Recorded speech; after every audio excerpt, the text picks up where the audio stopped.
On me dit que Karim Tabou est avec nous, coordinateur national de l'UDS, et il est avec nous depuis Alger.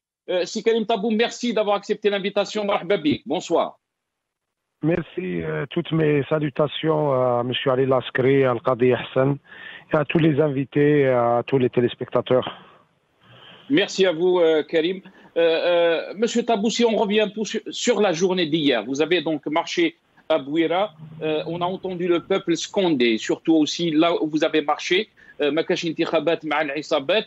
Bien sûr, le régime parle, ou le pouvoir parle de cette élection du 12-6. On me dit, je ne sais pas si cette information est confirmée, que le FFS a voté donc, pour ne pas participer à cette élection. Donc, il a la décision, je ne suis pas très sûr de cette décision et je dois parler donc au conditionnel, on doit me confirmer cette information. Karim Tabou, qu'est-ce que vous en pensez d'abord si elle est confirmée cette décision du FFS et aussi comment vous l'avez vécu la journée d'hier?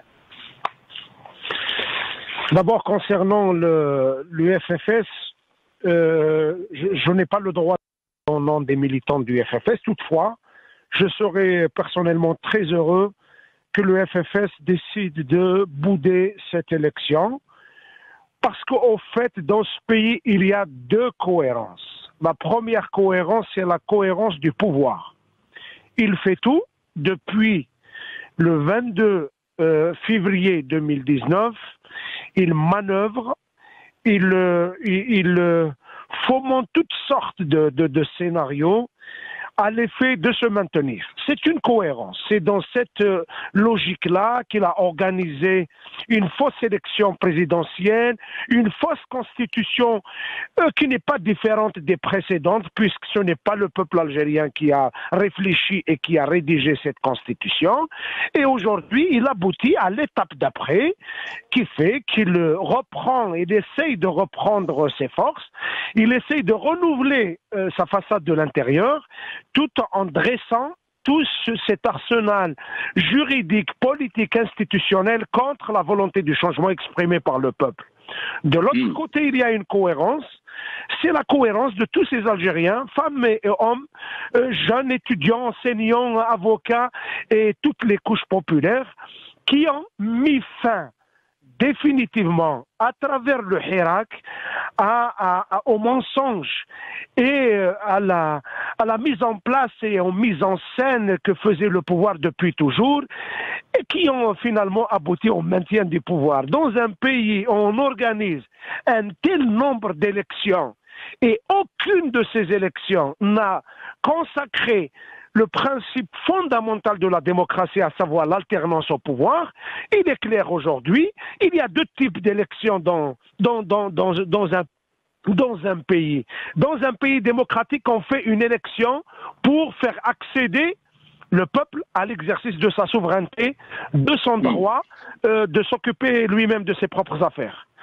Il y a les pays de dictature comme le nôtre. Le pouvoir organise les élections pour donner l'apparence que c'est le peuple qui décide, mais en fait, il construit tout sur une base fausse, sur une définition fausse de la démocratie, parce que les gens du pouvoir considèrent que la démocratie, c'est de faire croire au peuple que c'est lui qui le gouverne. Mais en réalité, à travers une élection, une fausse élection, et à travers des manœuvres, je pense personnellement, j'ai mis un avis personnel concernant le FFS, selon ma connaissance de certaines connivences que peuvent avoir certains cadres du FFS avec des gens du pouvoir, le ministre actuel de l'information, porte-parole du gouvernement, n'est pas très loin de ce qui se passe au FFS. Il compte bien des amis dans la direction du FFS et c'était lui-même qui a arrangé la rencontre entre le FFS et le chef de l'État désigné. Donc la manœuvre continue, bien sûr, avec un fond de promesses que ces gens-là vont avoir des avantages, à savoir peut-être un nombre considérable de sièges et pourquoi pas des portefeuilles ministériels à l'avenir. Mais la vie d'un parti, l'histoire d'un parti, le combat de décennies mené par Aït Ahmed et par des militants qui, beaucoup d'entre eux, sont morts sans avoir assisté, sans avoir réalisé le rêve de leur combat, à savoir consacrer la volonté populaire, arriver à la démocratie, arriver au respect des droits de l'homme. Je pense qu'aujourd'hui, il est du devoir moral et politique et historique et de respect à tous les sacrifices consentis, de rester serein, de mener ce combat. Nous avons conscience que ce combat bute sur des problèmes, bute sur des embûches, est-ce que vous bute pensez, sur des obstacles. Karim Tabou, est-ce que vous pensez que le Hirak est en train de mener ce combat? Le Hirak, on est une des expressions de ce combat. Moi, j'aurais personnellement souhaité que les partis politiques puissent opérer des révisions déchirantes pour se mettre en cohérence avec le Hirak. Lorsque dans un pays quelconque, vous avez des partis politiques qui prétendent défendre les intérêts de la nation, défendre les intérêts des citoyens, dans la logique des choses, un parti politique peut se tromper de lecture, un parti politique peut se tromper de stratégie, un parti politique peut même se tromper d'objectif. Mais lorsque vous voyez des millions descendre dans la rue, la logique vous oblige à faire des révisions de votre lecture et de votre analyse. Et les Algériens sont sortis.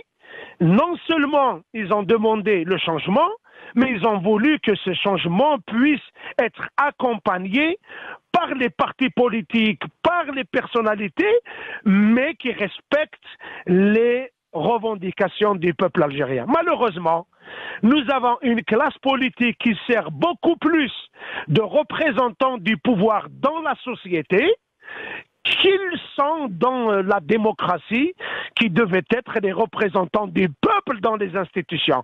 Dans ce pays, on a inversé les rôles. On en a fait des partis politiques, des amplificateurs du discours du pouvoir. On en a fait de la presse des amplificateurs du discours du pouvoir. On en a fait de la mosquée un lieu d'amplification du discours du pouvoir. Lorsque vous avez un pouvoir qui ligote la société, qui contrôle l'université, qui contrôle la mosquée, qui contrôle la justice et qui arrive jusqu'à contrôler les partis politiques, ça demande vraiment la population, la mobilisation de tous. Et je pense l'incapacité des partis politiques à eux seuls, l'incapacité de l'élite à elle seule à défier le sous-développement a fait que c'est tout le peuple qui s'est révolté. Et je pense que ça devait, bien au contraire, servir de point d'appui important pour tous ceux qui ont le savoir, qui ont la connaissance, qui ont l'expérience pour aller vers le changement. Karim Tabou, si on revient un peu à ce qu'a dit Ihsan Al-Qadi, qui a dit que le régime ou le pouvoir a plus de soucis que le Hirak, si on peut dire. Est-ce que vous pensez que les Algériens ont fait, si on peut dire, le consensus, surtout quand il s'agit de Yetnehaouga ou le changement radical du système? Oui, je pense que les Algériens sont tous d'accord et je rejoins ce que vient de dire Ali Laskri sur la question. Et d'ailleurs, dans des partis politiques aujourd'hui, il y a des militants qui résistent, qui livrent une bataille acharnée contre les relais du pouvoir.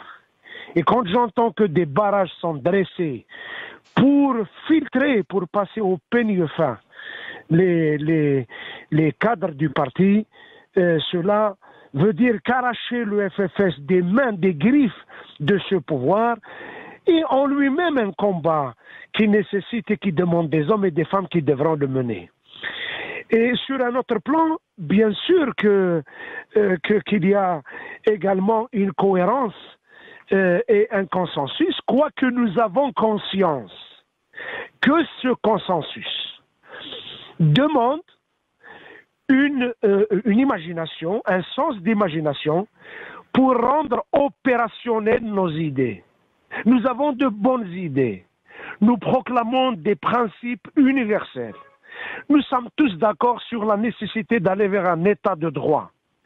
Mais la mise en place d'un processus pour trouver des mécanismes pratiques, cela demande un effort supplémentaire pour débattre, pour trouver le meilleur consensus possible. Mais en tout cas, le peuple algérien, à travers les militants, à travers le Hirak, il a libéré, et je reprends le mot de M. Ali Laskri, il a décomplexé la situation. Par le passé, le pouvoir a dressé des frontières entre les uns et les autres. Il a rendu impossible le dialogue politique, il a rendu impossible le dialogue social. Et il a utilisé, comme vous le savez très bien, de par son illégitimité et ses moyens de propagande, il a fait appel à, entre parenthèses, à une élite vendue au pouvoir et qui proclamait partout et qui donnait de l'ampleur à des petites divergences. On peut diverger, on peut ne pas être d'accord sur un certain nombre d'idées, mais c'est le propre de la démocratie. La démocratie ne consiste pas à dissoudre les différences. La démocratie, bien au contraire, elle revendique, elle met en avant le principe des pluralismes, tous les pluralismes, le pluralisme culturel, le pluralisme cultuel, le pluralisme médiatique, le pluralisme politique, le pluralisme linguistique, c'est ça la démocratie. Et le pouvoir a voulu insinuer, passer dans la société l'idée qu'il est le seul à protéger la démocratie. Par le passé, il a utilisé le scénario de la confrontation directe avec les islamistes en essayant de vendre à l'Occident et en essayant de vendre l'idée qu'il est le seul capable de protéger la démocratie. Or, la réalité, la démocratie ne peut être protégée que par la démocratie. La liberté ne peut être protégée que par plus de liberté et pas le contraire. On ne peut pas protéger la démocratie en essayant de fermer tout et en mettant la société sous surveillance, sous état d'urgence, sous interdiction de tout, et à la fin, on va nous retrouver bien sûr avec, entre guillemets, une élite qui a passé son temps à murmurer la démocratie derrière les chars, à rester aux côtés du pouvoir et à vendre à l'Occident l'idée que le peuple algérien n'était pas digne de confiance. Et que le peuple algérien, on ne peut pas lui faire confiance parce qu'il ne sait pas voter. Ce mensonge a été démoli par le Hirak qui a vu la participation de tous les Algériens, de toutes les tendances, qu'elle soit la femme en mini-jupe ou la femme bel-hijab, ou avec les barbus, avec les non-barbus, avec les féministes, avec les laïcs, les démocrates, les islamistes, les travailleurs, les chômeurs, tout le monde était d'accord pour engager cette bataille du changement, pour se sortir de la dictature, se sortir du sous-développement, parce que c'était ça l'essentiel. Et que le pouvoir continue de dresser les uns contre les autres. Il a bien vendu l'idée aux jeunes du Sud que le problème n'étant pas la dictature, que le problème n'étant pas l'injustice sociale. Il leur a vendu l'idée que ce sont les Kabyles et les Algérois qui viennent travailler à son attraque qui a pris vos places. Il a bien essayé de dire aux Algérois que vous êtes les Algérois et vous êtes différents des autres régions, vous devez vous organiser autant que tel. Il a bien considéré que la Kabylie est une zone particulière, donc il faut lui administrer un traitement particulier. Il a bien considéré les Mozabites comme une minorité assiégée au milieu du Sahara avec des conditions difficiles. Mais finalement, le Hirak a bien levé ses frontières, a bien levé les rideaux. Et les Algériens se sont rendus compte que les jeunes du Sud, les jeunes de la Kabylie, les jeunes de l'Est, le jeune de l'Ouest, et les femmes, et les enseignants, et les médecins, et tous ces Algériens sont tout simplement sous la dictature et qu'ils doivent absolument réorganiser leurs priorités, réordonner leur priorité pour dégager des perspectives de combat. Et je pense que est-ce que vous pensez que là, est-ce que vous pensez qu'on parle d'un idéal quand on parle du Hirak? C'est comme si c'était un mouvement idéaliste. Est-ce que vous pensez aussi qu'il y a des problèmes même au sein du Hirak? Ihsan Qadi, on en a parlé peut-être dans sur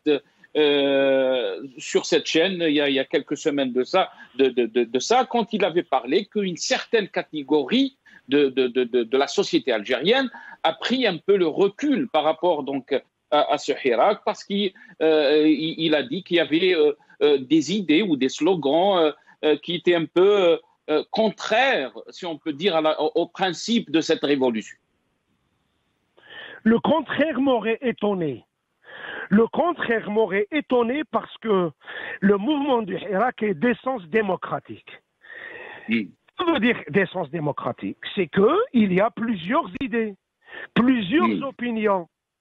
S'il n'y avait pas ça, on aurait reconstruit un autre parti unique, une autre pensée unique. Ce n'est pas le cas. Ce n'est pas le problème d'idéalisme ou de... Le Hirak a porté un rêve. Le Hirak a porté un espoir, essentiellement au début d'une jeunesse qui n'a pas vécu la décennie noire, qui n'a connu que Bouteflika et la corruption et le mensonge et la triche et le détournement du suffrage universel. Parce qu'un jeune né en 1990, il avait 9 ans lorsque le pouvoir a ramené Bouteflika. Et s'il avait 9 ans en 99, plus les 20 années de Bouteflika, il aurait vécu 30 années de sa vie dans le mensonge, dans la corruption, dans tout ce qui fait de ce pays un pays sous-développé. Donc très clairement, il y a une élite, entre guillemets, qui veut tout simplement modifier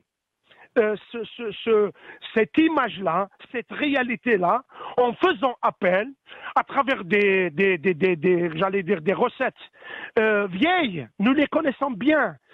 Et ils veulent opposer les uns aux autres et en faire de la différence.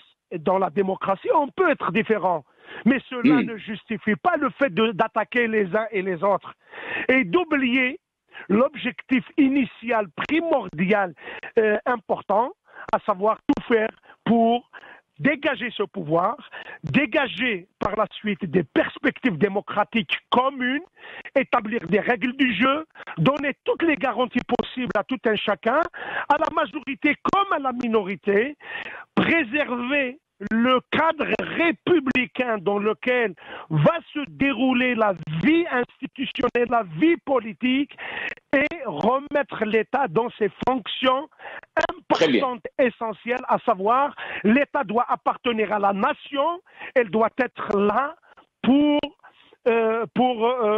respecter et faire respecter les libertés de tout un chacun.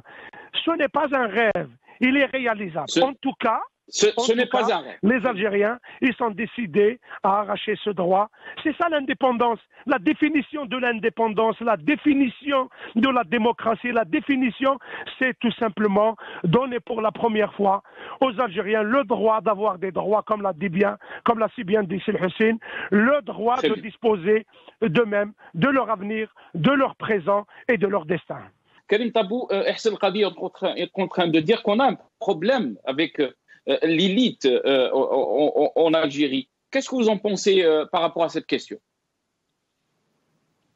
Moi je suis d'accord sur le constat que mon ami Qadi Hassan a adressé, mais je ne suis pas d'accord sur l'interprétation qu'il donne, parce que le fait que le FFS, par exemple, est en train de mener un débat, oui, dans une situation naturelle, on aurait dit que ça participe du débat démocratique.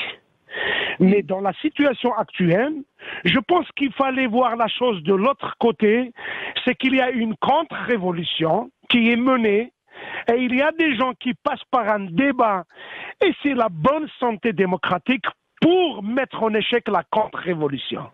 Vous voyez le génie de ce pays, le génie de ce peuple est que le pouvoir se suffit de gagner des appareils de manigancer avec des appareils et que le peuple reconquit le terrain à travers le débat. Vous voyez la différence? Vous imaginez la direction d'un parti qui vient avec l'idée toute faite qu'ils vont participer et qu'ils butent sur un hirak. Même ce qui se passe au FFS, c'est un hirak. Le débat, la résistance des militants est un vrai hirak. Et qu'ils ont voulu adresser le message non pas à la direction du FFS. La direction du FFS est constituée de militants du FFS. Aujourd'hui, ils sont là, demain, ils ne seront pas là. Mais le message qui a été porté par les militants du FFS est adressé pour le pouvoir. Donc le problème n'étant pas entre les militants du FFS et la direction du FFS. Le problème, il est entre les militants du FFS et le pouvoir à l'intérieur du FFS. Et c'est ça le génie de la démocratie, le génie de ce hirak, et qu'il arrive à mettre en échec des scénarios pour lesquels le pouvoir mobilise des moyens matériels énormes. Et j'apprends de la bouche d'Ali Laskri qu'il y a eu des barrages qui passent au peigne fin, même l'identité des personnes qui vont aller, et qu'il y a des membres du Conseil national qui ont été empêchés de participer à ce débat. Malgré cela, c'est-à-dire que le pouvoir, c'est toujours dans la logique d'appareil, la démocratie d'appareil, entre guillemets, faire semblant, donner l'apparence que, en fait, le pouvoir, ce qui l'intéresse n'étant pas l'UFFS dans son discours, dans ses militants, ce qui l'intéresse, c'est le label. S'il arrive à inclure le non-FFS, avec tout ce que le non-FFS résonne comme symbolique, comme histoire, comme capital politique, le pouvoir veut utiliser cela. Et je pense que les militants du FFS n'ont pas répondu à d'autres militants du FFS. Ils ont mené un combat contre le pouvoir. Et ils sont à saluer sur cette question-là. En tout cas, le peuple algérien, on a fait déjà un miracle en 1954 que de s'être libéré d'un colonialisme, d'une puissance militaire et politique de l'époque, une des plus grandes de toute la Méditerranée. Donc l'Algérie, le peuple algérien est capable de se sortir du sous-développement et du piège d'un régime qui a fait qu'un pays qui dispose de toutes ces richesses, qui aurait pu être le leader dans toute la Méditerranée, y compris la rive nord de la Méditerranée, malheureusement, vous voyez bien dans quel état nous pataugeons encore. Et le pouvoir en est le seul responsable de cette situation. Bien sûr que le compromis historique, c'est un mot, c'est un concept qui était très cher à Hussein Ahmed, et il a plusieurs fois interpellé les vrais décideurs du pays. Je parle bien des vrais décideurs. On est encore dans cette formulation de vrais décideurs. Le chef de l'État est-il un décideur? Ce n'est pas le cas. Et nous l'avons vérifié plusieurs fois. Le ministre de la Justice a-t-il un pouvoir quelconque? Vous imaginez un procès dans lequel un général en fuite a été condamné à 20 ans de prison, à moins de 2 mois du verdict, de la proclamation du verdict. Il rentre au pays dans un avion présidentiel. Vous pensez que le juge et le ministre de la Justice sont capables de faire quoi que ce soit devant la puissance des vrais décideurs? Un compromis historique suppose, de mon point de vue, d'abord l'existence d'une vraie volonté politique, mais malheureusement, je le dis avec beaucoup de dépit, nous sommes en face de détenteurs de pouvoir qui n'ont pas le minima de la culture de l'État. Ce ne sont pas des hommes d'État. Au contraire, ils considèrent que l'État est leur propriété et que le peuple algérien est un troupeau de moutons. Si nous continuons encore à avoir un tel rapport à la société et que l'État soit un État contre la société, le compromis entre qui et qui, le vrai compromis qui va prendre prendre une dimension historique serait tout simplement de restituer l'État à la nation, de remettre le droit aux Algériens de décider eux-mêmes de leur avenir. Tant qu'il y a des gens qui continuent de dire que nous sommes les protecteurs de ce pays, les seuls protecteurs, tant qu'il y a des gens qui continuent de dire que le peuple algérien n'est pas digne de confiance, tant qu'il y a des gens qui considèrent que le peuple algérien ne sait pas choisir, à ce moment-là, il sera difficile et les luttes devront être des luttes décisives. Et voilà la réalité, elle est dure. Elle est dure. Mais les Algériens et les Algériennes, l'élite et le Hirak et tous ceux qui s'inscrivent justement dans ce processus-là devront savoir que la lutte va être acharnée, que la bataille sera rude, que la lutte sera difficile. Mais il n'est pas impossible. Les Algériens ont réalisé des miracles. Ils peuvent encore en réaliser d'autres. Merci à vous, Karim Tabou, coordinateur national de l'UDS qui était avec nous. Merci à M. Hassan Radi, directeur de Maghreb Émergent et Radio M, qui était avec nous depuis Alger via Skype. Merci à Ali Laskri, ex-coordinateur du FFS, qui était avec nous aussi. Merci à vous, Maître Belkacem Net Salah, avocat militant des droits de l'homme, qui était avec nous depuis Hollande. Merci d'avoir suivi cette émission.